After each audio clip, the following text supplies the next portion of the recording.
Predator, released in 1987 for the Nintendo Entertainment System courtesy of Activision and Pac-In Video, obviously based on the 1987 film the same name, has you in control of Major Dutch Schaefer as played by Arnold Schwarzenegger, the last surviving member of a squad in pursuit of a mysterious alien being responsible for the death of your homies in an adventure spanning 30 whole levels of mediocre side-scrolling platforming action.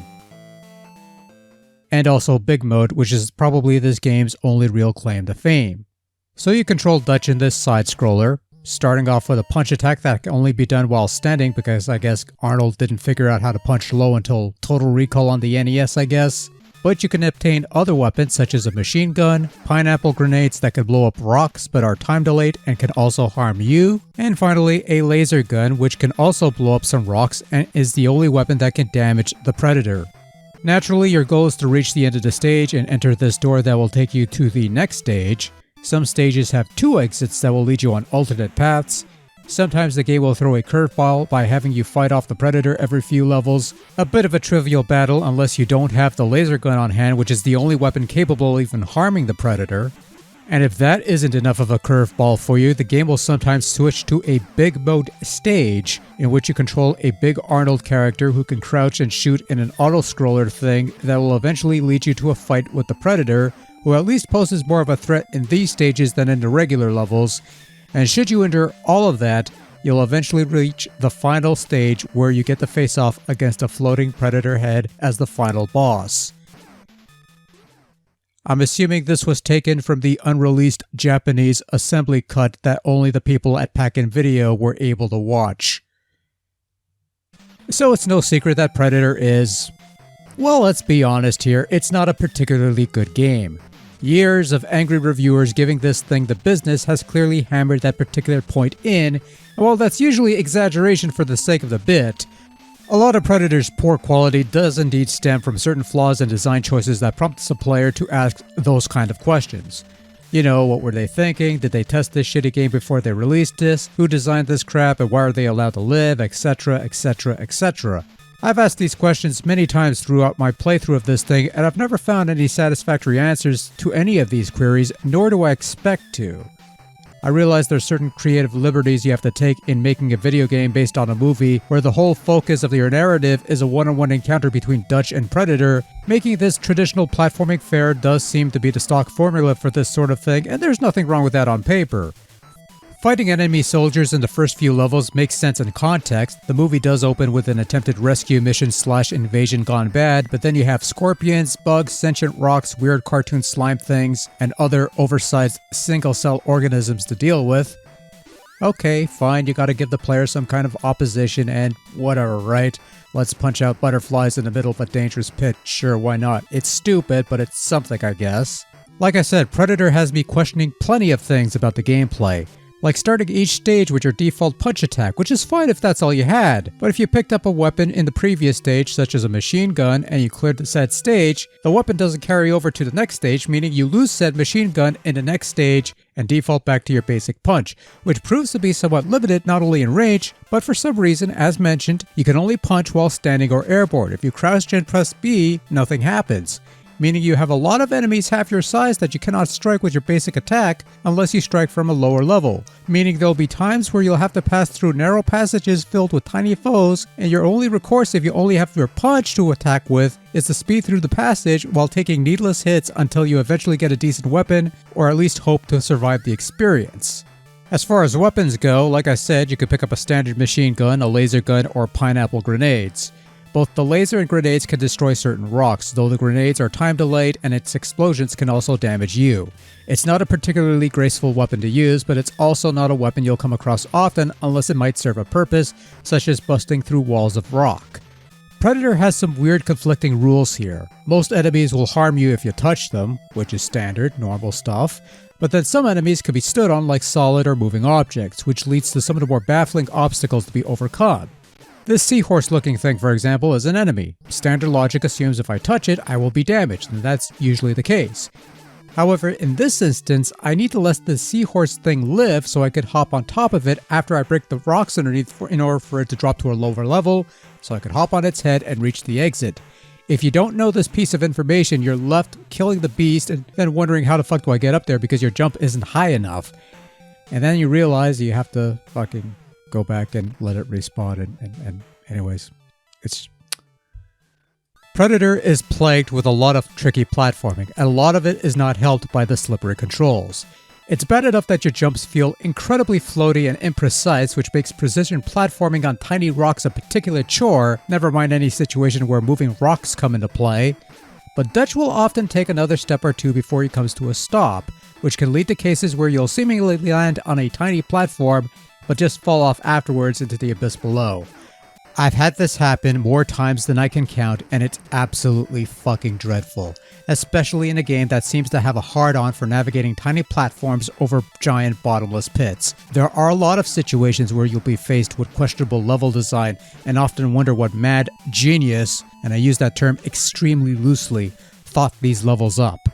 You start with 4 lives, and once you lose them all, it's game over. There's a continue option, but you only restart at the last big mode level that you played. So you could die at stage 11 or 12 or whatever, but restart in big mode 2, which is a couple levels back, forcing you to retrace your steps a bit before you get back to the point where you actually died in. It's bad enough when certain games issue passwords every few levels cleared, but to have a continue feature that only lets you continue from certain stages is an absolute joke. Part of that comes from the fact that certain stages have 2 exits, and each exit leads you down a different set of stages before the 2 paths converge on the next big mode or whatever the case may be. It's not a bad idea on paper, and certainly lessens the pain in traversing the game's 30 levels down to 20-something-ish, but it doesn't really amount to much. It's just a different way to experience pain and misery, of which Predator has in abundance. I'll give the game a sliver of credit. Some stages have multiple levels stacked, and sometimes you need to move up or down a level. Whenever this is the case, a little hand pointing in the direction you can go, either up, down, or sometimes both, will appear on the top right corner, so it's no guesswork as to whether you need to drop down or climb up a level. Of course, since Predator has no vertical scrolling, a switch to a different level often involves a leap of faith in hopes that you don't suddenly drop into a pit or land right next to a strafe who just happens to be roaming by. This is where some of the more questionable level design aspects of Predator comes into play. As for big mode, well, you're a big dude running in an auto-scrolling void, shooting bubbles and other single-cell organisms, some of which will drop alternate weapons when they die that you could pick up. The Predator poses more of a threat here than in any of his other appearances save for the final boss fight. It may not be the most visually pleasing nor is it the most exciting, but it is also the best part of this Predator video game. Gameplay here is simple and straightforward. Dutch controls way better here than he does in the main stages. He always has some sort of ranged weapon, whether they be his standard shot, screen nuking shot, or even a boomerang-like bullet among other weapons. And let's be honest, the game has few redeeming qualities, but seeing that giant-sized Schwarzenegger fighting the giant-sized Predator is an impressive feat by 1987 NES standards, and I do get a kick out of these scenes. Honestly, this should have been the whole game and I would have been happy. Sure, you'd run the risk of gameplay being repetitive, but given the choice between this kind of repetitive nonsense and this kind of repetitive nonsense, well shit, I know what I'd rather be playing. Predator is a fairly above average looking game by NES standards that has you fighting in mostly jungle settings, cave settings, and thus the visual variety and level design and colors is going to be a bit lacking.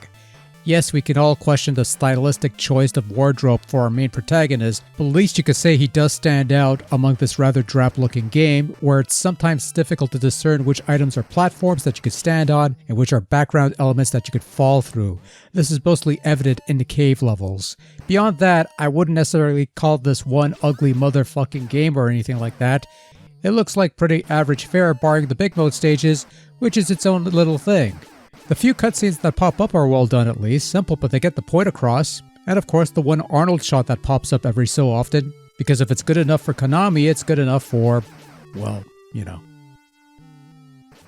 As far as sound is concerned, it's okay. Only a handful of tracks play out here, but it's generally decent stuff that follows a general motif and tries to be somewhat moody at times. I don't mind these songs, they're a good enough listen to make the experience tolerable at least.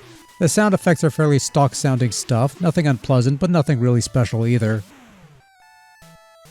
Predator on NES is not good. I'd be hard pressed to call it outright bad, but it is subpar quality stuff. Whether you've come to this realization playing this recently, whether this is something you assimilated from years of loudmouth angry people proclaiming this to be a shit sandwich or something to that extent, or whether you've known this since you first played the game as a younger fellow who got this game as part of a trade of games with another chum and began to realize you gave that chum a few of your better games that you wish you had hung on to so you didn't have to buy them back decades later, while he gave you all the spares that he was more than happy to part with. Yeah, no, there was no "we didn't know any better because we were younger back then" nonsense to be had here. Even as a kid, I knew Predator was fucking dull as shit, dude.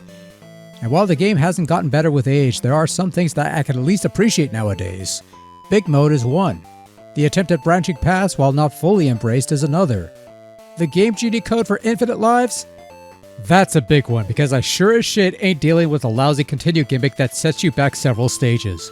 Predator is another one of those games where a couple fixes here and there, tighter controls, better weapons management, better level design for that matter, could have salvaged this and bumped it up a peg or two, but as it is, it's just another in a long line of mediocre licensed stodge to grace the NES.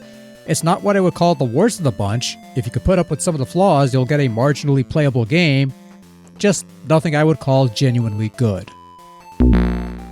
If it gets to the chopper, we can put the cookie down. No, wait, that doesn't sound right. Fuck it, who cares? Bye.